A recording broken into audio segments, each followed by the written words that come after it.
Bonsoir, bonsoir à toutes et à tous. Bienvenue pour ce nouveau webinaire Grands Espaces.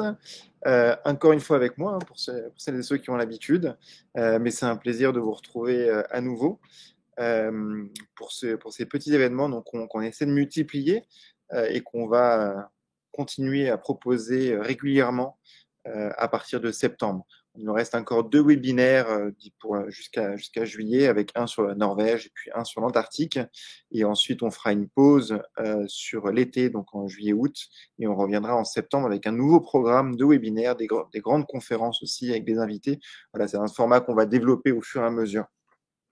Mais en attendant, bienvenue à toutes et à tous donc à nouveau pour ce nouveau webinaire. Aujourd'hui, on va parler d'une région merveilleuse qui est le Groenland. Alors, on a déjà de la chance finalement parce qu'on visite tout un tas de régions merveilleuses dans le monde, notamment dans les régions polaires. Mais voilà, c'est vrai que le Groenland est une région particulièrement fabuleuse, avec des paysages qui sont vraiment uniques. On appelle le pays des superlatifs, et je vais y revenir un petit peu dessus. Quelques mots avant sur l'organisation de cette webconférence. Alors, certains d'entre vous sont déjà habitués, mais voilà, je vous invite à poser vos questions si vous le souhaitez au fur et à mesure donc, sur le chat, qui soit à la droite de votre écran. J'essaierai d'y revenir, donc je couperai ma présentation au bout de certaines parties, et puis je reviendrai sur vos questions au fur et à mesure.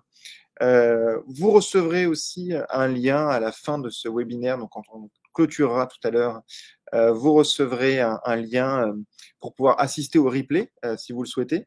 Et puis après, voilà, n'hésitez surtout pas à nous contacter après pour poser vos questions. Donc aujourd'hui, on va parler du Groenland. On va balayer de manière assez générale cette destination, vous parler un petit peu de nos voyages et de nos bateaux voilà, nos voyages qu'on propose dans cette destination, qui est une destination qu'on développe de plus en plus, même si ça fait très longtemps qu'on va dans ces régions, hein, puisque, alors, un petit topo sur Grands Espaces, ça me permettra de rebondir ensuite sur cette destination. Là, le Groenland, Grands Espaces a été fondé il y a 25 ans, 25 ans par un scientifique qui s'appelle Christian Kempf, qui est toujours à la tête de la société aujourd'hui. Lui explorait ces régions polaires, donc il les explore depuis plus de 50 ans. Il les explorait à l'origine vraiment pour la recherche, pour étudier notamment l'ornithologie, mais aussi le climat. Et il a été conférencier dans des grands bateaux. Et puis, pour l'anecdote, ce qu'il raconte souvent, c'est qu'un jour, il était conférencier, puis il est au Spitzberg, et puis il a vu un ours, et le commandant n'a pas voulu dérouter le bateau parce qu'il fallait être devant telle heure, devant un glacier pour le dîner. Et ce jour-là, il s'est en partie rendu compte, en tout cas, que c'était pas de cette manière qu'on pouvait vraiment découvrir ces régions polaires, que pour le faire, il fallait être à bord de petits bateaux extrêmement flexibles et puis avec une équipe de guides experts et où vraiment tous les voyages sont orientés vers la découverte de la nature. Et c'est bien ça qu'on propose dans nos voyages, c'est avant tout un esprit d'exploration, un esprit de découverte de nature, et nos équipes de guides sont à bord des bateaux pour ça. Et c'est vraiment ce qui fait la philosophie de voyage de grands espaces, de voyager à bord de petits bateaux. Donc nos bateaux sont 12 à 75 places et on travaille à proposer dans quelques années des bateaux plus petits encore, enfin de 36 places, qui vont venir remplacer petit à petit notre bateau de 75 places. Mais voilà, avec des bateaux donc petite taille, des guides qui sont passionnés, experts, qui sont là pour partager leurs connaissances et leur passion sur cette destination et revenir avec un maximum de connaissances et de compréhension. Et du coup, j'ai dit que je rebondirais dessus parce que Christian Kempf avait organisé le premier voyage qui partait d'Islande, c'était il y a plus de 25 ans, plus de 20 ans maintenant, qui partait d'Islande, qui a traversé la banquise groenlandaise sur plusieurs centaines de kilomètres et d'arriver jusqu'au Spitzberg à Longyearbyen. Donc voilà, c'était ça il y a plus de 25 ans. À l'époque, personne ne l'avait fait. Et donc, Grands Espaces avait été pionnier à l'époque pour organiser ce voyage. Alors aujourd'hui, on va parler du Groenland. Généralement, quand on pense aux terres polaires, quand on pense à l'Arctique, on pense avant tout au Spitzberg. Alors, je vais faire un petit topo, parce que j'aime bien faire le format entonnoir, hein, déjà, parce que certaines d'entre vous n'ont peut-être pas forcément de connaissances sur l'Arctique, l'Antarctique. C'est important, je trouve, voilà, de repréciser un petit peu ça. Donc, l'Arctique, hein, c'est la région nord, donc c'est un océan qui est composé de plusieurs pays. Cet océan est gelé pendant l'hiver en grande partie. Malheureusement, avec le réchauffement climatique, son extension qui arrive à son maximum en mois de mars est de moins en moins importante et surtout, elles font de plus en plus vite pendant l'été. Donc ça, c'est quelque chose qu'on malheureusement on constate. Et du coup, donc cet Arctique est donc composé de plusieurs continents, hein, notamment plusieurs pays, avec 5 ou 6 pays qui sont les principaux, comme les États-Unis, avec l'Alaska, le Canada, le Groenland, la Russie et la Norvège. Ce sont les principaux pays arctiques. L'Antarctique, l'opposé. Alors, Arctique vient du terme Arctos, qui veut dire ours, ours polaire, et qui, on pourrait penser que c'était les Grecs dans l'Antiquité qui avaient donné ce nom. On pourrait penser que ça vient de l'ours polaire, mais en fait non, ça vient de la constellation de l'ours, de la Grande Ourse. À l'époque, on n'avait jamais exploré l'Arctique et du coup, ils ne pouvaient pas savoir qu'il y avait des ours polaires. Mais du coup, l'Antarctique est devenu l'anti-Arctique, donc anti-Arctos. Et l'Antarctique est un continent, c'est le 7e continent, qui est recouvert à 98% pardon, de glace, avec une épaisseur moyenne de sa calotte de glace d'1,6 km. Alors, il faut savoir que la calotte de glace du Groenland, qui est beaucoup plus enfin, le Groenland en termes de surface est beaucoup plus petit que l'Antarctique, mais la calotte de glace en moyenne, l'épaisseur de calotte de glace du Groenland est plus épaisse que celle de l'Antarctique, puisqu'au Groenland, on va avoir une épaisseur moyenne de 2,3 km d'épaisseur de glace, avec une épaisseur qui peut aller jusqu'à 3 km. Donc, on est vraiment sur une très très grosse calotte. C'est la 2e plus grosse calotte de glace du monde, après l'Antarctique en termes de quantité. Le Groenland est recouvert à 80% de cette calotte de glace. C'est la raison aussi pour laquelle le Groenland, c'est l'endroit où on va trouver les plus grands icebergs de l'hémisphère nord. Le seul endroit au monde où on va trouver des icebergs plus grands, ça va être en Antarctique. Pourquoi c'est cet endroit qu'on va trouver les grands icebergs? Je vais revenir un petit peu après, mais justement parce qu'ils proviennent de cette calotte de glace qui fait plusieurs kilomètres d'épaisseur. Et donc, quand on va arriver en mer sur ces glaciers, sur ces immenses fronts de glace, eh bien, ils vont lâcher des icebergs gigantesques.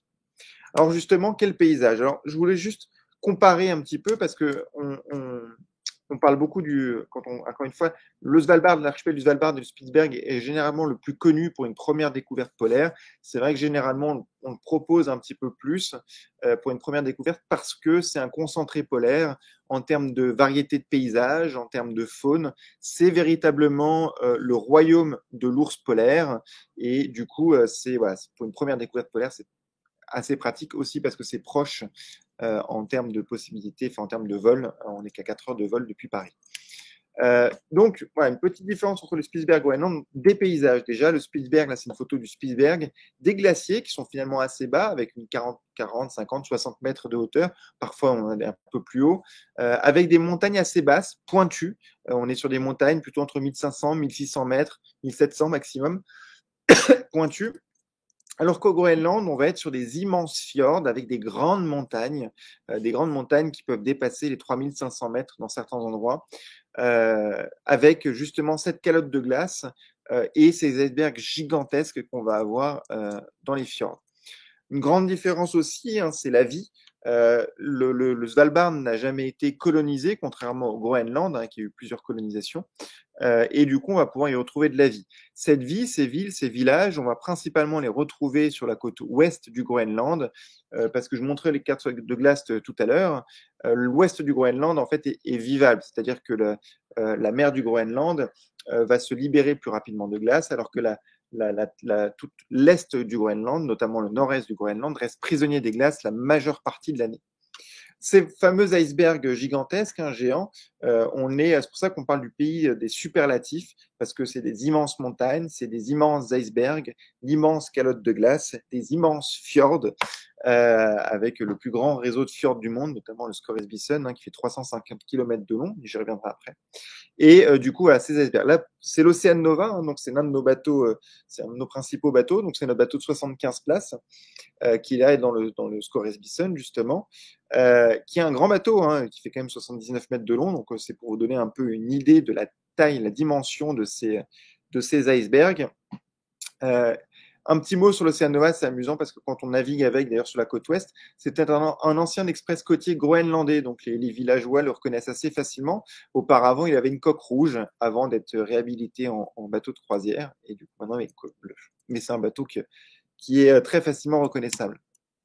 Le Spitzberg a aussi donc ces vastes étendues de toundra avec, on voit, des montagnes assez basses et ces glaciers qui viennent se jeter dans les fjords. Voilà, des glaciers comme ça, un petit peu dans tous les sens. La banquise qu'on va retrouver aussi bien au Spitzberg qu'au Groenland, plus encore au Groenland d'ailleurs en fonction de la saison et de là où on est. Mais ça, je l'illustrerai après avec les cartes de glace. Alors justement, quand partir au Groenland? Je reviendrai un petit peu encore plus en détail après sur quand partir, mais en fonction des paysages qu'on va pouvoir voir. Mais voilà, ce qui est déjà important, c'est on a une raison de partir dans telle ou telle époque en fonction des conditions de glace. Comme j'ai expliqué, donc on a l'océan Arctique au nord, qu'on retrouve là au nord du Groenland, et il y a un effet de chasse d'eau sur la côte est du Groenland, où la banquise vient se déverser sur la côte est, et qui va laisser cette côte est du Groenland complètement emprisonnée globalement jusqu'au mois d'août. La côte ouest a un phénomène un peu différent avec une banquise qui vient se former, donc qui vient descendre par le passage du nord-ouest et entre le Groenland et la terre des Mers, et qui vient descendre ensuite au Groenland sur cette côte ouest, et puis ensuite avec la banquise de fjord aussi, et qui va se libérer peu à peu dès le mois d'avril. En général, on commence à avoir des endroits qui vont se libérer, notamment la baie de Disco qui va se libérer plus tôt. Pour se rendre compte, voilà une carte de glace. Donc ça, c'est la carte de glace du mois de mars. Le mois de mars, normalement, c'est là où l'extension de glace est la plus étendue. Et là, on voit que, toute la côte est, c'est ce que j'expliquais. Donc le rouge, c'est de la banquise épaisse, impénétrable, dans laquelle on ne peut pas passer, sauf éventuellement avec un brise-glace, ce qui n'est pas très bien vu par les communautés groenlandaises, donc on évite de le faire. Et on voit que donc toute cette côte est est complètement prise dans la banquise. Sur la côte ouest, on n'a qu'un petit morceau sur cette carte de glace, j'en suis désolé, mais on voit qu'on a une partie, enfin que c'est encore très très rouge, donc on ne peut pas vraiment y accéder. Certains fjords, on voit un petit peu de vert sur le coin gauche, et bah ça c'est la glace ouverte, et donc ça nous permet de faire des petites croisières côtières, notamment autour de Ilulissat et la baie de Disco dès le mois de mars, avril, mai. Un peu plus loin, là on est au mois de juillet, on voit que la côte est est toujours bien chargée de glace jusqu'au parallèle de l'Islande. Voilà, on voit que le Scoresby, c'est le grand fjord. Quand on va juste au nord de l'Islande, c'est le premier grand fjord, donc sur la côte est, qui est gigantesque et qui est encore prisonnier de la glace. Le fjord de Roi Christian aussi, la baie de Nov, etc., sont encore fermés. Donc on voit qu'encore en juillet, on ne peut toujours pas accéder. Par contre, on voit que sur la côte ouest, ça s'est assez largement libéré, et ce qui permet d'aller naviguer pas mal. On va pouvoir aller toucher la banquise, aller voir les défilés d'icebergs géants, et en même temps remonter beaucoup plus au nord. Et enfin, au mois d'août, la banquise se rétracte largement, nous permet l'accès sur le nord-est du Groenland, donc le Scoresby, la baie de Dove, et remonter encore plus au nord vers l'extrême nord-est du Groenland, qui sont des régions vraiment fabuleuses. Et alors qu'on voit que sur la côte ouest, on est beaucoup plus libre. La banquise va être encore un peu présente au niveau du passage du nord-ouest et entre la terre des Mers et le Groenland. Mais voilà, en tout cas, c'est à ce moment-là que la côte Est est libre pour faire les activités. C'est pour ça que nos voyages sur la côte Est sont exclusivement à partir du mois d'août, dans le Scoresby et sur l'extrême nord-est du Groenland, alors que sur la côte Ouest, on a des départs qui partent beaucoup plus tôt. Voilà un petit peu pour les différences. Alors, quelques mots juste sur les différences de faune, parce que malgré tout, on a une faune qui va différer un petit peu. Je l'ai dit tout à l'heure, l'archipel du Svalbard, le Spitsberg, c'est vraiment le royaume de l'ours polaire. Il est protégé depuis 1973, ce qui fait qu'il craint pas l'homme, et ça nous permet généralement des belles observations. La difficulté, c'est qu'au Groenland, il est encore chassé par des chasses, on va dire, traditionnelles, et ce qui fait qu'il est assez craintif. Donc, il y a beaucoup d'ours au Groenland, il y a des possibilités d'observation. C'est juste que généralement, voilà, ils sont un peu plus difficiles à approcher.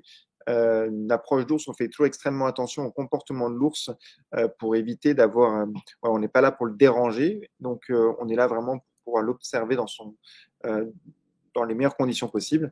Et c'est vrai qu'au Groenland, malheureusement, ça peut arriver qu'ils soient assez craintifs, donc on ne puisse pas les approcher. Parfois, ça arrive aussi qu'on ait d'excellents taux d'aération, mais voilà, c'est un moment important. Les morses, bien sûr, au Svalbard, et les types de paysages. Voilà, donc ça c'est du. Là, typiquement, on est encore sur du Spitsberg Svalbard avec ces glaciers assez bas, ces montagnes assez basses, qui sont des paysages tout à fait magnifiques. Typiquement, le type de paysage. Donc, le Groenland, on voit, c'est la plus grande île du monde. Donc, comme j'expliquais tout à l'heure, avec ce côté enfin, des grandes montagnes, la grande calotte de glace, les grands icebergs, les grands glaciers, etc., avec des grandes variétés de paysages en fonction des régions.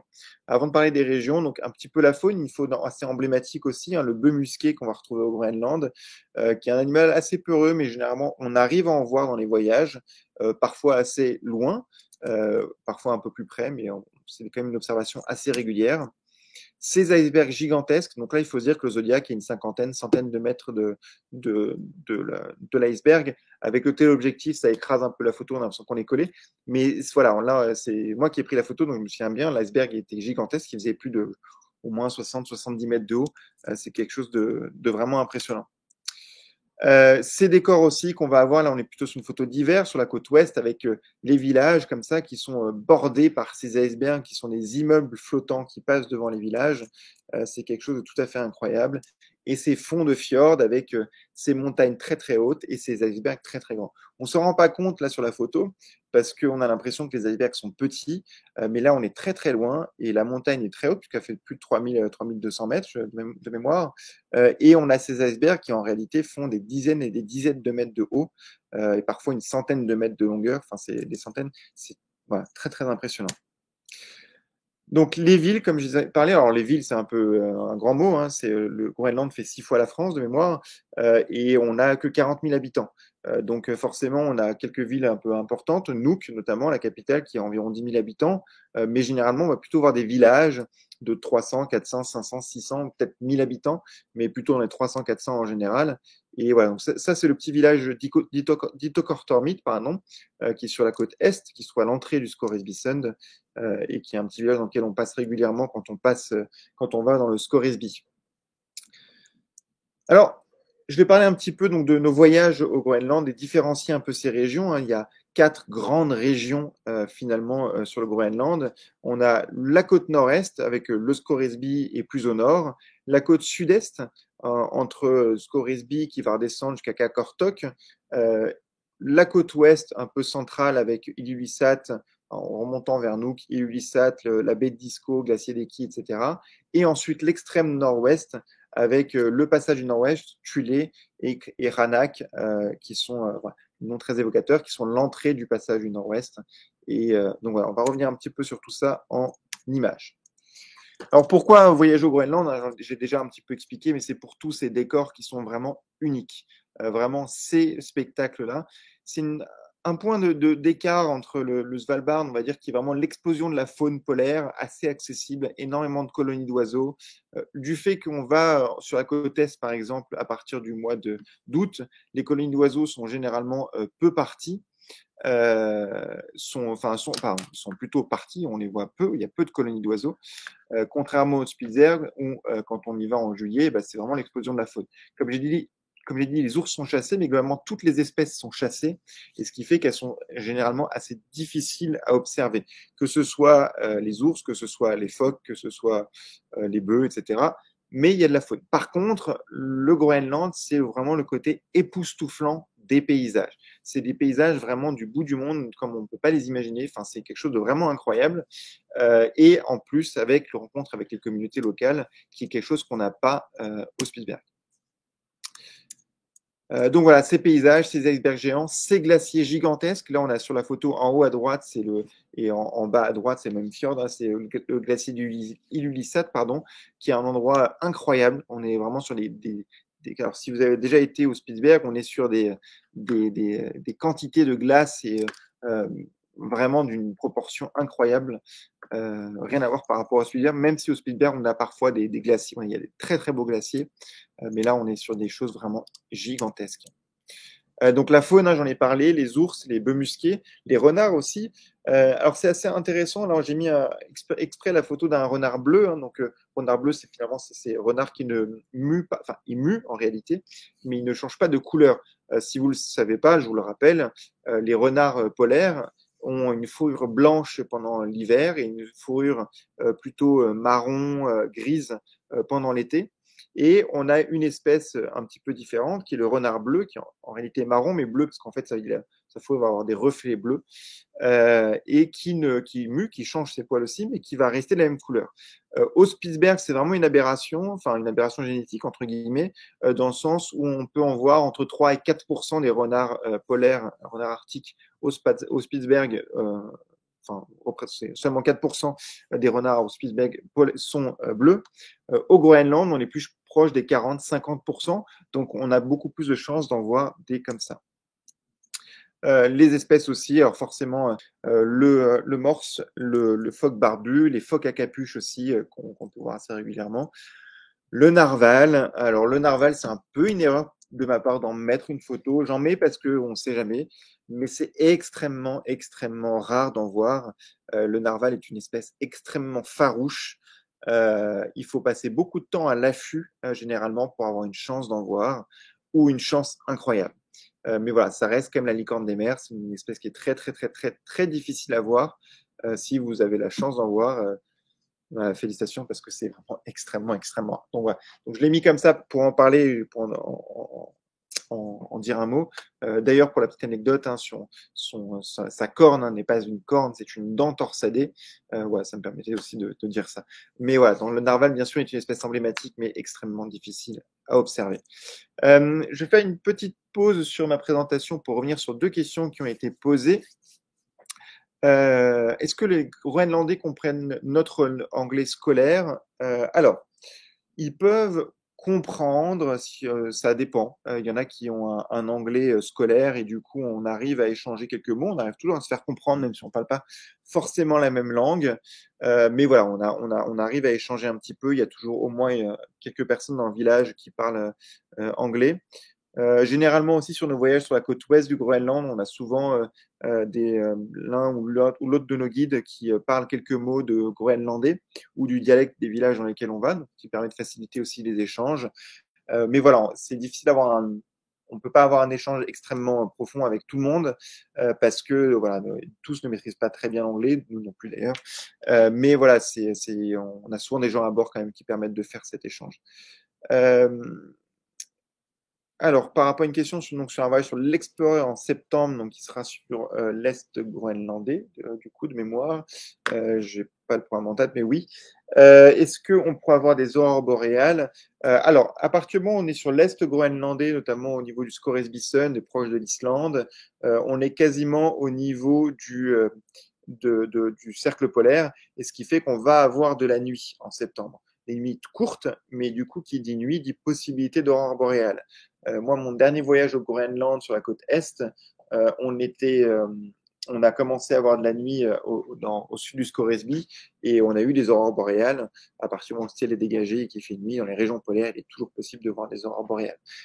En plus, cette année est une année assez exceptionnelle. Il y a une forte activité solaire et donc on a des grandes prévisions de très très fortes aurores boréales pendant toute l'année 2023 et probablement 2024. On a un excellent article de Vincent Lecomte, l'un de nos guides et chefs expédition, qui explique tout ça sur le site de Grands Espaces. Et voilà, ça nous permet de nous faire rebondir qu'on a du coup tout un tas de voyages sur l'Explorer justement pour aller voir les aurores boréales en Norvège, qui est le meilleur endroit pour pouvoir les observer. Est-ce qu'on peut payer en carte bleue? Oui, alors c'est bien quand même si on veut acheter un peu d'artisanat sur place, d'avoir un peu d'espèces et la monnaie et la couronne danoise. Je reprends un petit peu ma présentation. Donc encore une fois, voilà le type de paysage qu'on peut voir sur cette côte ouest, des icebergs géants. On a plusieurs endroits qu'on appelle les allées d'icebergs. En fait, les icebergs sont tellement grands qu'ils viennent s'ancrer dans les fonds. C'est-à-dire quand le fond va remonter, eh bien, ils vont aller s'ancrer et on a ces cimetières d'icebergs qu'on va pouvoir retrouver au fond de fjord, notamment dans le Scoresby, mais aussi dans la baie de Disco et du Lissat, etc. Hop. Donc voilà un petit peu les paysages qu'on peut voir. Donc ces grands fjords dont je parlais tout à l'heure et ces grandes étendues de glace, cette calotte de glace. Les communautés locales aussi, avec les chiens de traîneau, etc. On n'aura pas forcément l'occasion de voir. On pourra avoir des chiens de traîneau, mais on n'aura pas trop le temps de voir les activités à chiens de traîneau. Mais on va pouvoir les rencontrer ces populations. Euh, Je note vos questions. Hein. Quand je m'arrête 2 secondes comme ça, c'est que je lis en même temps vos questions. Je les note et comme ça, j'y reviens juste après. Euh, alors, maintenant, je vais parler justement de ces grandes régions du Groenland pour que vous puissiez avoir une bonne idée sur qu'est-ce qu'on va pouvoir voir en fonction de chaque région et mieux choisir après votre voyage. Alors,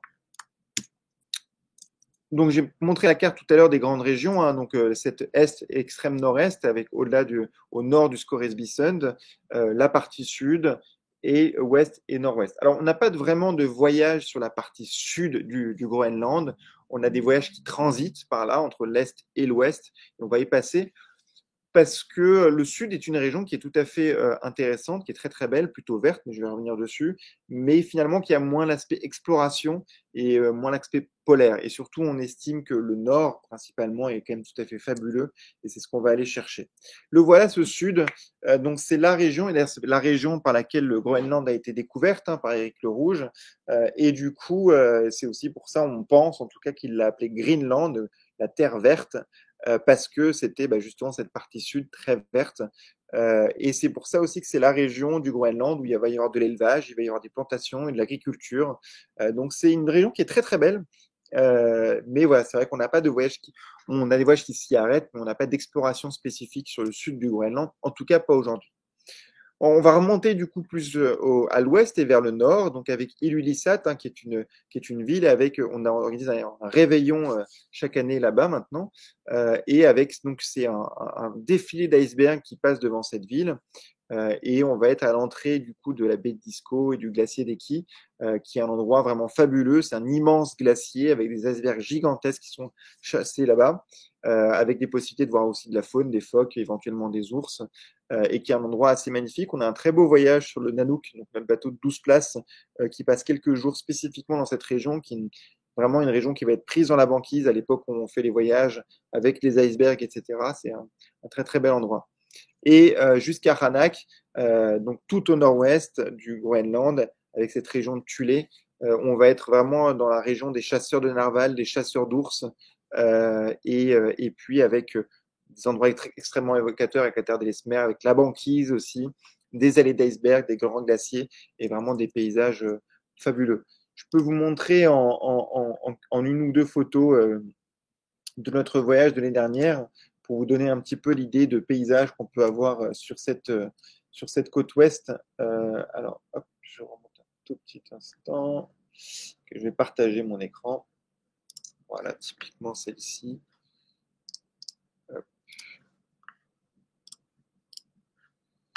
Voilà, typiquement cette photo-là, donc ça c'est, on est vraiment en plein Tulé, on est au niveau un peu au sud de Hanak, on est voilà dans des régions en fait, souvent, on imagine les régions polaires comme très blanches, comment dire, très neigeuses. En plein été, là, on est au mois d'août. On est vraiment dans des déserts polaires finalement avec extrêmement peu de précipitations. Donc, dès qu'on arrive à avoir des températures positives, on va avoir finalement très peu de neige.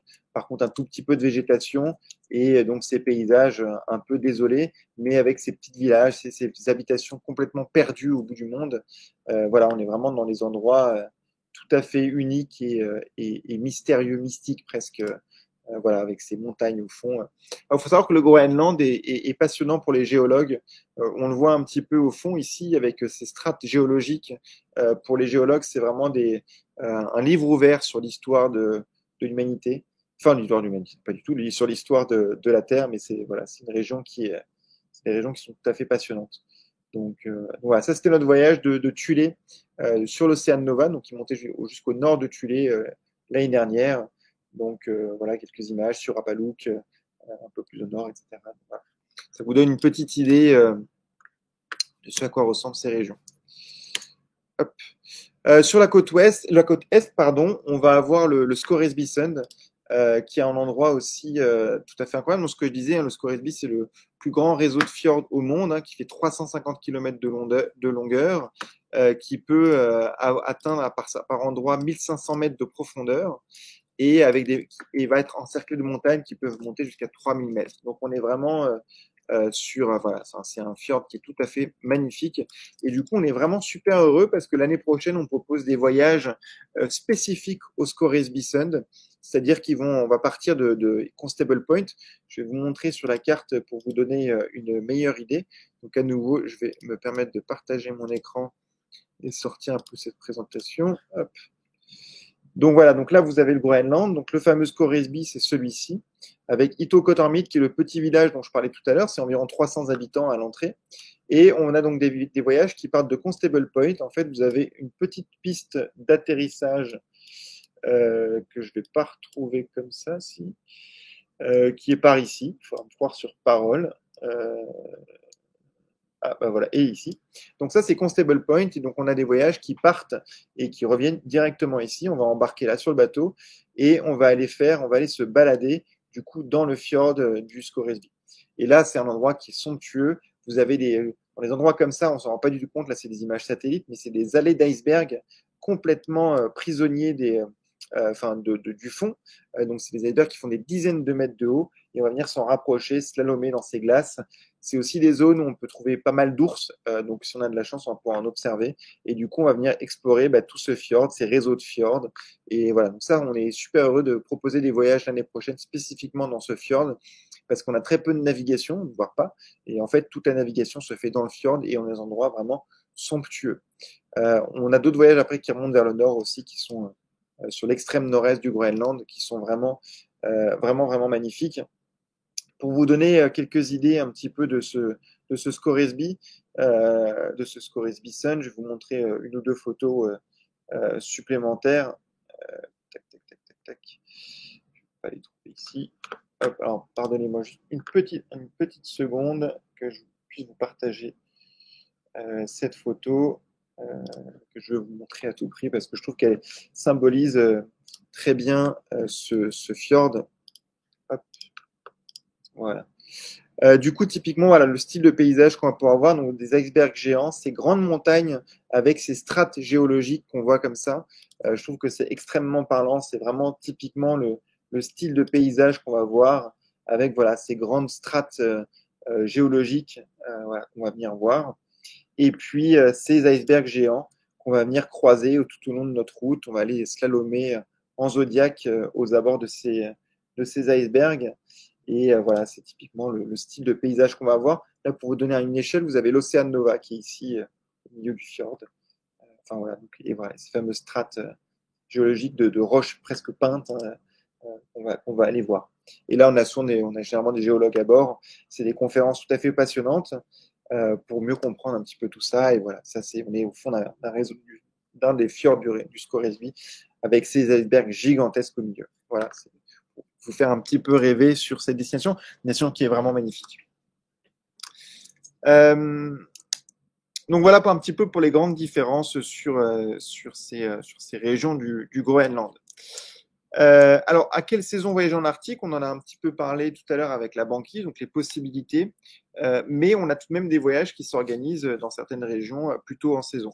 Donc, comme j'ai dit, on peut partir assez tôt finalement en saison au, au Groenland sur la côte ouest. On a des voyages qui partent, ou même sur la côte est, mais on a la banquise, on a des voyages qui partent assez tôt, dès le mois de mars, sur cette côte ouest du Groenland, pour aller explorer notamment justement cette baie de Disco, le glacier d'Eki, pour aller justement se mettre dans ces allées d'iceberg gigantesques et vraiment partir à la découverte de ces régions-là.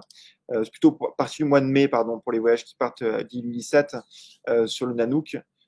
Et voilà, là, on va aller voir typiquement ce genre de paysage qu'on voit sur les photos. Donc, ces champs d'iceberg incroyables. Et on a des voyages, du coup, on a un réveillon à Ilulissat. On va passer 5 jours à Ilulissat et avec du coup des possibilités d'aurore boréale. Au mois de décembre, on est en nuit permanente, et ce qui offre vraiment de très belles conditions d'observation. Encore quelques images sur cette côte est pour le coup, avec quelques bœufs musqués pour la découverte. Oui, pardon, du coup, je suis passé beaucoup trop vite. Pardon, ici, on est entre décembre et on va avoir des photos plutôt décembre donc pour le réveillon jusqu'à mois de mai. Mais on va partir du coup sur nos premiers voyages sur la côte ouest du Groenland qui vont se dérouler globalement jusqu'en septembre. Et on va voir sur la côte est du Groenland, comme j'ai dit tout à l'heure, à partir du mois d'août, c'est le moment où on peut commencer à aller découvrir cette côte est du Groenland parce qu'elle se libère des glaces. Et c'est là où ça devient très très intéressant. Ça permet d'expliquer aussi pourquoi on a des dates spécifiques de départ sur ces destinations. Nos bateaux qui naviguent, j'en ai un petit peu parlé tout à l'heure. Donc, on a 3 bateaux qui naviguent sur le Groenland. L'Ocean Nova qui passe une partie de sa saison au Spitsberg et qui ensuite va faire une autre partie entre la côte est du Groenland et remonter sur la côte ouest. En tout cas, cette année, il remonte sur la côte ouest jusqu'à Thulé. L'année prochaine, il va plutôt rester focalisé sur la côte est du Groenland, enfin Spitsberg et côte est, donc à partir du mois d'août. Le Nanook, lui, c'est notre navire qui donc, sort de chantier cette année, qui va être spécifique pour le Groenland, et donc il va naviguer un petit peu sur la côte est, mais pendant l'hiver, mais ce ne sera pas vraiment sur la côte est du Groenland, c'est plutôt Islande et banquise groenlandaise, mais sans voir le Groenland. Par contre, après, il va se focaliser sur la côte ouest du Groenland, où il va rester situé pendant tout l'été, enfin de mai jusqu'à septembre. L'Explorer, lui, c'est notre autre yacht polaire de 12 places, qui va être positionné au Spitsberg pendant l'été. Il va faire quelques voyages sur la côte est du Groenland, donc pareil à partir du mois d'août, et après il se positionne sur la Norvège. Là, je vous ai mis juste un petit schéma pour montrer la différence de taille de nos navires. On est vraiment sur des navires de faible capacité en termes de passagers, mais aussi sur des petits bateaux. Ces petits bateaux nous permettent vraiment de découvrir ces régions d'une manière plus flexible, parce que, comme j'ai dit, la nature est au cœur de notre activité, au cœur de notre volonté de nos voyages, dans le sens où si si nos guides aux yeux affûtés trouvent un ours à 23 heures, ben on va arrêter le bateau et puis essayer de faire une observation en fonction des conditions. Donc on peut tout à fait mettre les zodiacs à l'eau à 23 heures et lui vous proposer de faire une sortie pour aller l'observer. Et aussi pour aller rencontrer les communautés. Eh bien, quand on arrive avec un bateau de 12 places ou même 75, c'est pas du tout pareil que quand on arrive avec un bateau de 200 ou 300, 400 places. On n'est pas du tout dans les mêmes sphères. Et pour nous, l'intimité de ces bateaux, finalement, le fait d'être en petit nombre, finalement, pour nous, c'est ça le luxe, c'est ça l'exclusivité.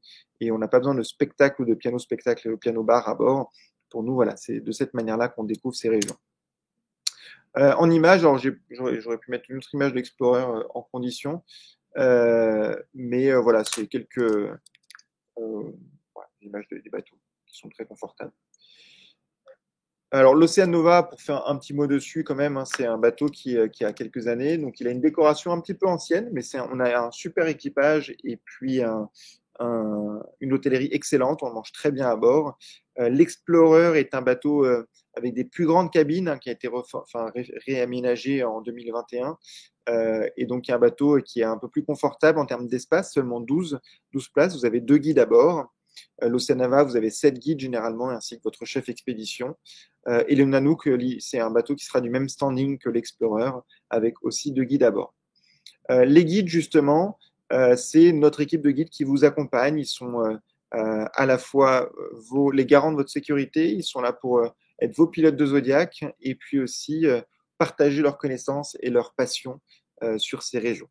Alors, avant d'entrer dans le détail sur les guides, je vais répondre à une petite série de questions qui m'ont été posées. Est-ce qu'on peut se procurer des couronnes danoises sur place ou faut-il s'en procurer avant de partir? Vous n'aurez pas de possibilité de retrait dans les régions où on va. Il faut vraiment considérer. Alors, Ilulissat éventuellement. Quand on va arriver à Constable Point, Itokotormit, il n'y a rien du tout. Et quand on va arriver à Kangerlussuaq, il y a des possibilités, mais je vous conseille quand même de changer un peu de couronne danoise avec vous en amont. En août, comment s'habiller? Alors, on est dans des températures qui vont être un peu assez proches du Spitsberg, c'est-à-dire, comment dire, en moyenne, on va avoir 6-7 degrés, surtout quand on va être sur la côte est du Groenland, plutôt sud, on peut avoir des températures même jusqu'à 10-12. Généralement, la sensation thermique va dépendre du vent, du soleil, etc. Si on n'a pas de vent, grand soleil, la sensation thermique va être plus importante, donc on va être plus chaud. Mais voilà, généralement, on va dire en moyenne, allez, entre 6 et 8 degrés, et ça peut monter un petit peu plus voilà, en fonction du temps. Et du coup, comment s'habiller? Alors, si vous avez déjà voyagé sur un voyage polaire, c'est comme le Svalbard, ça va être pareil, globalement.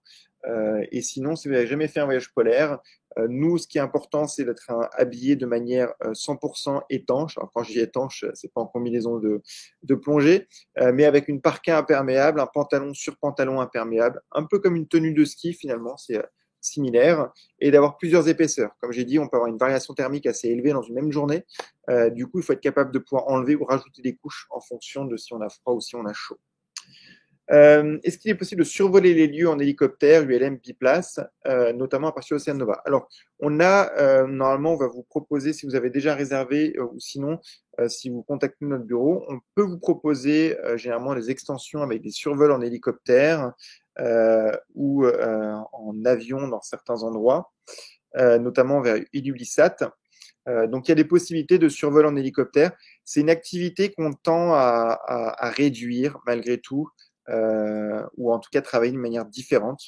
Mais voilà, je sais que sur certains de nos voyages, notamment cette année sur la côte ouest du Groenland, il y a des possibilités. Sur le Nanook, c'est beaucoup plus rare, mais on propose quand même souvent des extensions hélicoptères pour pouvoir faire des survols en avion ou hélicoptère au-dessus des glaciers. Euh, Est-ce que le Nanook est encore en chantier? Le Nanook est en train de finaliser ses derniers tests avant de se positionner sur la côte ouest du Groenland. Donc d'ici quelques jours, il devrait prendre la mer et être positionné sur la côte ouest du Groenland. Sur les circuits de 3 semaines, y a-t-il des possibilités de lessive? Alors, sur l'Océan Nova, vous avez la lessive peu importe quand. Sur l'Explore et sur le Nanook, généralement, alors sur le Nanook, je n'ai pas l'information, ça, je vous invite à contacter le bureau. J'ai pas l'information. Je sais que sur l'Explore, c'est pas le cas. Donc, sur le Nanook, j'imagine que non plus. Après, il y a toujours moyen d'en discuter. Donc, voilà. Pour trouver le plus de glace ou d'iceberg, vous conseillez Ilulissat ou l'extrême nord-est. En réalité, les deux se valent un petit peu. Le plus de glace, alors je conseillerais presque plus de partir au mois de mai dans la baie de Disco, dans la baie de Disco, sur la côte ouest du Groenland, parce qu'on va avoir pas mal de banquises de fjord. En même temps, sur la côte nord-est du Groenland, à ce moment-là, vous allez avoir des icebergs gigantesques. Vous allez avoir beaucoup de banquises aussi, parce que je l'ai montré sur les cartes des glaces. Ça se libère et du coup, il y a beaucoup de glace. Donc, dans les deux cas, vous allez avoir quand même beaucoup, beaucoup de glace. Je pense que ça se vaut pas mal. Après, voilà, en termes de glacier, l'Ulissat avec le glacier d'Eki, la baie de Disco, c'est des choses qui sont ouais, qui sont quand même assez exceptionnelles à ce niveau-là. Donc c'est pour ça que c'est peut-être aussi une bonne solution. Alors, juste une seconde, j'ai un petit bug. Non, tout va bien, c'est bon, c'est revenu. Ensuite, j'ai une question. Pourriez-vous parler de Nuuk et ses environs en mars-avril? Alors, Nuuk, en mars-avril, il y a pas mal de glace aussi. C'est une région qu'on ne fait pas trop, par contre, parce qu'on va plutôt monter plutôt en saison, enfin plus tard en saison, sur la partie, comment dire, sur la partie Ilulissat, donc un peu plus au nord, justement pour aller chercher la baie de Disco et le glacier d'Eki, qui sont des régions extrêmement fortes, avec énormément de choses à voir.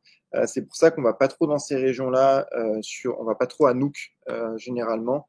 Ça peut être un point de passage en avion, mais c'est vrai qu'on fait pas trop de passage à Nuuk en mars-avril. On est très tôt en saison, hein, donc on a encore un petit peu de nuit en début de saison. En mars, on a encore un peu de nuit. On aura pas mal de glace. Hein, j'ai montré les cartes de glace. Mais nous, ce qui va plutôt nous intéresser, c'est un peu plus au nord encore, parce que ça a vraiment des très très fortes possibilités. Enfin, en termes de paysage, on est vraiment dans des régions extrêmement reculées. Dernière petite question avant de revenir à nos guides.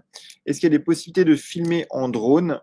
Alors, pour le drone, c'est assez simple en réalité. À partir du moment où vous voyagez avec un opérateur qui appartient à l'AECO, donc l'AECO, c'est l'association des tours opérateurs arctiques, dont fait partie Grands Espaces. Peu importe l'endroit où vous voyagez avec nous, vous n'avez pas le droit d'emmener un drone avec vous. C'est l'AECO c'est les réglementations de l'AECO pour des raisons de sécurité faune, pour des raisons d'abus aussi à une certaine époque. Donc, en fait, quand vous montez à bord du bateau, et quand vous voyagez avec un organisme AECO, vous n'avez pas le droit de voler avec le drone. À partir du moment où vous êtes, si vous allez sur place, par contre, sur une ville et que vous êtes par vos propres moyens, il n'y a pas de réglementation. Enfin, il y a des réglementations liées au Groenland, il vous faut un permis pour voler avec une autorisation, mais qui est assez simple à obtenir. Mais par contre, voilà, vous n'avez pas de problème avec ça. Mais du coup, sur les bateaux, pas le droit aux drones. Les drones sont seulement autorisés pour soit des guides qui vont faire des images spécifiques à des vues scientifiques ou commerciales, ou nous, quand on envoie un vidéaste qui est contracté du coup par Grands Espaces pour pouvoir travailler avec nous, et du coup, à ce moment-là, il peut voler. Donc c'est pour ça, ne soyez pas étonnés malgré tout d'avoir des personnes qui ont des drones à bord. Alors généralement, il n'y a qu'une seule personne qui a un drone à bord pendant un voyage, mais voilà, ça peut arriver. Revenons un peu à nos guides. Donc, comme j'ai dit tout à l'heure, les guides sont voilà, à la fois ceux qui vont transmettre un maximum d'informations pendant les voyages, donc au travers de conférences. Euh, Comme j'ai dit, hein, les guides sont vraiment les animateurs. On est là pour parler, pour raconter les choses, raconter ce qu'on a vu au cours de la journée, parler de l'histoire, parler des communautés qu'on va rencontrer, parler de cette glace, faire parler cette glace hein, qui est passionnante. Et donc, ils sont là pour ça. Vous avez aussi votre chef expédition chef expédition est là pour au jour le jour, en fonction des conditions de glace, des conditions de météo. Il est là pour définir le meilleur itinéraire possible pour qu'on puisse naviguer dans les meilleures conditions possibles. On a la chance d'avoir vraiment une super équipe de guides qui est extrêmement compétente, avec une variété de compétences extrêmement large, et ce qui fait qu'on va pouvoir avoir à bord des conférences passionnantes aussi bien sur les cétacés que sur les communautés locales, que sur l'histoire, encore une fois, que sur la glace, sur les ours, etc. Et c'est ça qui fait. Et puis en même temps, voilà, on a un côté, on est sur des guides c'est presque un peu bande de copains, ce qui fait qu'on a souvent une très très bonne ambiance à bord des bateaux. Enfin, toujours une très bonne ambiance à bord des bateaux d'ailleurs. On n'est pas du tout, voilà, j'avais déjà eu la réflexion, la question en tout cas une fois, avec le côté qu'on peut avoir apparemment dans certains voyages, alors pas chez Grands Espaces, mais le côté conférencier, un peu guindé du côté très conférencier. Là, vous avez vraiment des guides de terrain avant tout. Certains peuvent être universitaires, mais c'est avant tout des gens de terrain. C'est-à-dire les ornithologues qui ont fait des hivernages en Antarctique ou ailleurs, des météorologues qui ont vécu au Groenland ou qui ont vécu ailleurs, des gens qui ont explorer ces régions en long, en large, en travers, à pied, en bateau, en voilier, et du coup qui ont une vraie connaissance. Et ce que je veux par là, voilà, c'est qu'on a un côté un peu universitaire parfois, mais qui est avant tout de gens de terrain passionnés par ces régions, et donc c'est avant tout ça qu'on vient transmettre. Alors, en quelques mots, pour terminer cette présentation assez large sur le Groenland, vous racontez un petit peu comment se passe une journée en croisière expédition. Les journées en croisière expédition sont toujours chargées. Notre objectif, c'est que vous reveniez de ce voyage, alors pas fatigué, c'est pas le terme non plus, mais que vous reveniez avec cette impression d'avoir fait beaucoup de choses. Généralement, ces régions polaires, on sait, pour y aller, déjà le prix est onéreux, et enfin le prix est élevé, et du coup pour nous c'est extrêmement important de faire toujours en sorte que le voyage soit le plus dense possible, vous offrir le plus possible. C'est-à-dire vraiment aller rechercher tout ce que la nature a à nous offrir et essayer de vous le présenter et de vous l'offrir. Donc c'est pour ça que nos chefs d'expédition et nos guides sont là pour essayer de maximiser ça. Donc on va passer du temps à la passerelle aux jumelles pour essayer de trouver de la faune, pour vous emmener dans des endroits incroyables, vous faire découvrir ces endroits incroyables. Et ça, c'est le rôle de nos chefs d'expédition et nos équipes d'expédition. Généralement, on va faire une sortie le matin et une sortie l'après-midi, et parfois une sortie le soir. Ces sorties sont parfois un peu programmées, mais parfois elles peuvent aussi être improvisées. C'est-à-dire que si, comme j'ai expliqué tout à l'heure, pendant nos moments de spotting, donc c'est les moments où on est à la passerelle ou à bord du bateau en train de chercher avec nos jumelles des ours par exemple, et bien si on en trouve un, alors on est finalement tout le temps en spotting dans toutes les navigations, Mais si on en trouve un, eh bien, on va arrêter le bateau, analyser le comportement de l'ours, et puis si on sent que si le chef expédition pense que c'est une bonne condition, on va mettre les zodiacs à l'eau et partir à sa rencontre. Donc, ce que je veux dire par là, c'est qu'il y a une partie qu'on essaie d'organiser avec 2-3 sorties par jour, mais il peut y avoir des sorties improvisées en fonction des conditions d'observation et de ce que la nature aura à nous offrir. Donc, généralement, une sortie le matin et puis ensuite une sortie l'après-midi. Enfin, après le déjeuner, le bateau va pouvoir se repositionner et puis on va pouvoir aller faire une deuxième sortie qui peut être une sortie à terre. Pour celles et ceux qui ont déjà voyagé au Spitsbergen-Svalbard, généralement, vous le savez, on fait pas trop de sorties à terre. On en fait, mais pas beaucoup. Beaucoup de croisières Zodiac à cause de l'ours, parce que c'est son royaume. Il y a beaucoup d'ours, donc on veut surtout éviter de le croiser à terre. Au Groenland, c'est un peu différent. Il y a des ours, mais on est sur une étendue beaucoup plus vaste et on en croise quand même moins souvent. Et ce qui fait qu'on fait quand même généralement plus de sorties. Déjà, on va faire des sorties notamment sur la côte ouest, dans les villages, mais aussi pas mal de sorties à terre, même sur la côte est, pour se balader et vraiment partir à la rencontre de ces paysages. Et ensuite, du coup, le soir, après la dernière sortie, généralement, on fait ce qu'on appelle un récapitulatif. C'est le moment où nos guides vont revenir de manière un petit peu rapide sur les observations de la journée, sur la faune qu'on a pu rencontrer. Si on a vu un renard, eh bien on va revenir, on va parler de ce renard. Si on a vu une baleine, on va essayer de on va parler de cette baleine, raconter un peu des anecdotes sur le fjord, sur le village qu'on vient de visiter. Et c'est le moment aussi où le chef d'expédition prendra un peu la parole pour expliquer un petit peu le reste du programme, vous montrer les cartes de glace, les cartes météorologiques, pour vous donner quelques informations sur la suite du voyage. Donc voilà un petit peu pour ce topo général de nos voyages, de cette destination groenlandaise, qui est vraiment une région, enfin, qui est un pays merveilleux, avec un peuple aussi extrêmement accueillant. D'ailleurs, dans chaque village, on est extrêmement bien reçus. C'est vraiment des moments de partage qu'on vit avec eux.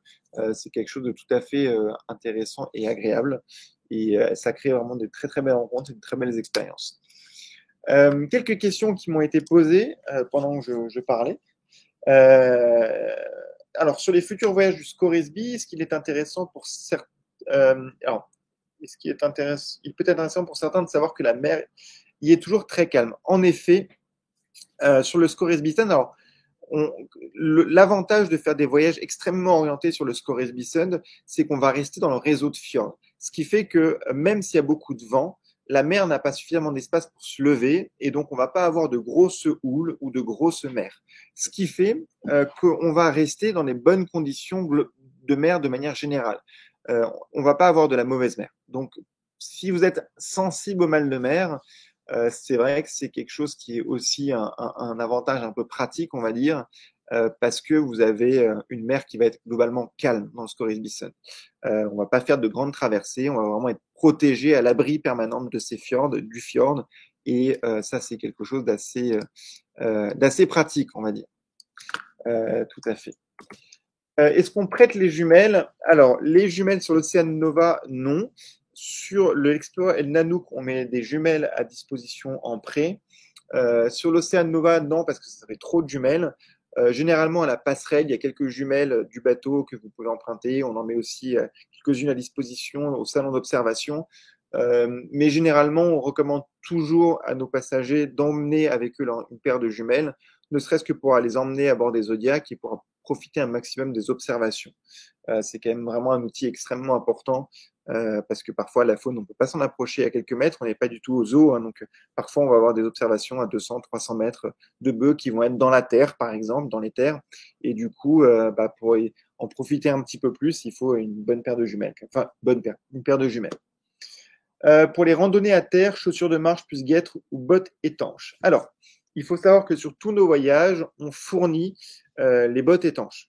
Elles sont extrêmement pratiques, on peut très bien marcher avec. Et donc ça, elles sont fournies à bord. Sur la côte ouest notamment, étant donné qu'on dans certains villages, on va avoir des débarquements sur des pontons ou sur les petits quais, vous pouvez prendre des chaussures de marche, chaussures de randonnée. Je recommande quand même d'avoir des chaussures montantes. Les guêtres ne sont pas nécessaires. Voilà. Disons que si vous avez besoin à un moment donné vraiment de chaussures étanches, vous prendrez vos bottes qui sont fournies à bord. Et quand on débarque dans des conditions plutôt sèches, donc via ponton, des bonnes choses, enfin des chaussures un peu montantes de randonnée sont très bien. Est-ce qu'on s'occupe des vols Paris-Reykjavik aller-retour? Alors la question est liée parce qu'en effet, on a des vols affrétés grands espaces entre Reykjavik et Constable Point pour notamment la côte est et aussi Reykjavik Kangerlussuaq, qui me semble, pour la côte ouest. On peut tout à fait s'occuper de vos vols Paris-Reykjavik. Ça, il faut le voir avec la personne que vous aurez au téléphone ou la personne qui s'occupe déjà de votre dossier. Généralement, c'est vrai quand on n'inclut pas les tarifs de vol, eh bien, on peut toujours s'en occuper. De manière générale, on propose toujours un plan de vol, c'est-à-dire les vols qu'on vous recommande de prendre, si vous voulez les prendre de votre côté, avec les horaires de départ et d'arrivée. Mais après, comme je dis, bien sûr, on peut tout à fait s'occuper de vos vols. Donc ça, c'est pas du tout un problème. Ça, on fait avec nos équipes le font avec plaisir. Donc voilà, si vous avez d'autres questions, n'hésitez pas. Un petit mot sur nos équipes aussi de bureau. Sachez que si vous avez des questions sur nos voyages, notamment ouest groenlandais, nord-ouest groenlandais, n'hésitez pas à à demander à Justine, qui était à bord de l'Océan Nova l'été dernier à Thulé, jusqu'à Thulé. Mathilde aussi connaît très très bien le Groenland. Elle revient d'Itokotormit parce que Itokotormit et on est en train de travailler on développe beaucoup d'activités dans la région et on souhaite y installer très bientôt un point, comment dire, un point grands espaces à Itokotormit. Et donc Mathilde Gardin, qui fait partie de notre équipe de réservation, était là-bas est revenue la semaine dernière.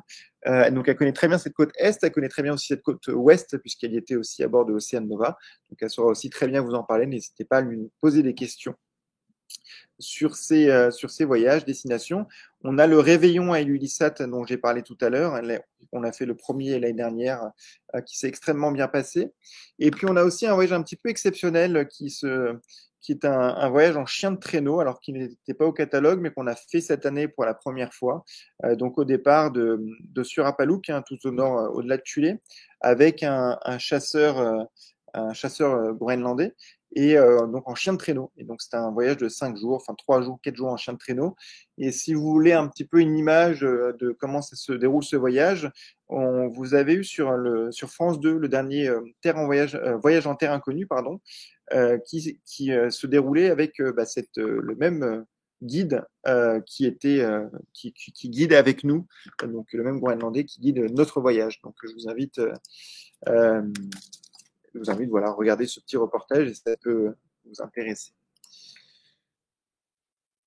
Existe-t-il des bateaux groenlandais hebdomadaires sur la côte ouest? Alors, il y a des bateaux, il y a des express côtiers groenlandais sur la côte ouest qui vont lier les villes, notamment à partir du mois de mars-avril, quand la banquise se libère.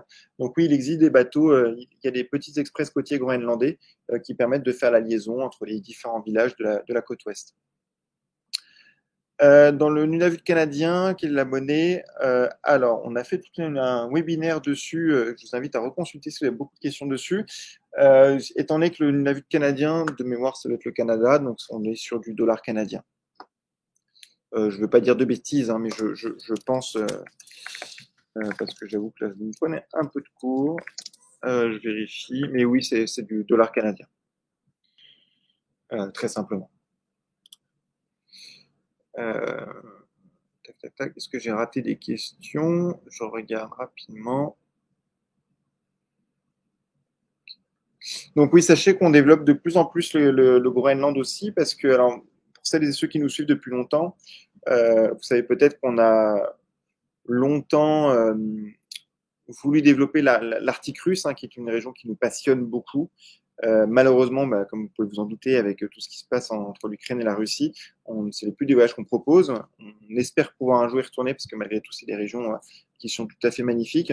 Et le fait d'aller les visiter, ça aide malgré tout à les protéger un peu plus. Et le Groenland a toujours été une destination qu'on a voulu pousser un peu plus. On a d'excellentes relations avec les autorités groenlandaises. Et donc, c'est une destination qu'on veut développer de plus en plus. Donc voilà. Est-ce qu'il faut un visa pour le Canada? Il n'y a pas besoin de visa. Normalement, un ESTA canadien est suffisant. Donc, c'est comme l'ESTA américain, mais là, c'est l'ESTA canadien. Mais pour cela, pour les questions administratives liées au visa, je vous recommande de contacter la personne responsable de votre dossier ou un petit mail. Mais voilà, pour le Canada, normalement, il n'y a pas besoin de visa, mais seulement l'ESTA, qui est une démarche extrêmement simple. Ça se fait en quelques minutes ou dizaines de minutes maximum sur Internet. C'est un petit formulaire à remplir et vous avez les résultats en quelques minutes. Est-ce que la carte de crédit possible dans l'Unavut canadien? Alors, je vous invite vraiment à regarder notre super webinaire sur l'Unavut parce qu'on avait en plus un super invité. Du coup, sur la carte de crédit, vous pouvez payer avec une carte de crédit à partir du moment où on va dans les villages qui peuvent en prendre, ce qui n'est pas toujours le cas. Mais une carte de crédit, Visa, Mastercard, comme dans le monde entier, ça fonctionnera sans aucune difficulté. Il n'y a pas de problématique par rapport à ça. Prévenez tout de même votre banque quand vous partez dans de telles destinations, parce que quand ils voient un débit qui vient d'une région un peu bizarre qu'ils vont pas connaître, parfois, ils peuvent bloquer la carte bleue. Moi, ça m'était arrivé, j'avais fait un paiement, je crois que c'était Eto'o-Cotormit d'ailleurs, ils prenaient la carte bleue. Ils prenaient peut-être la carte bleue d'ailleurs. Enfin bref, ils m'avaient bloqué ma carte bleue. Est-ce qu'il faut un visa pour le Groenland? Non, il n'y a pas besoin de visa pour le Groenland. Le Groenland est rattaché au Danemark. Donc, il n'y a pas besoin de visa pour le Groenland. Donc, ça fait partie plus ou moins. Alors, c'est on est dans des régions un peu particulières, mais en tout cas pour les ressortissants européens, le passeport normalement est suffisant, mais vous n'avez pas besoin de visa. Pour les Suisses non plus. Donc voilà, il n'y a pas de besoin spécifique.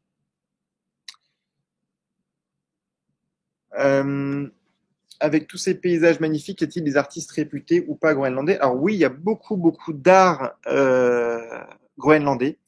Il y a beaucoup de mythologie, il y a beaucoup enfin pas de mythologie, de culte et de divinités, Sedna notamment.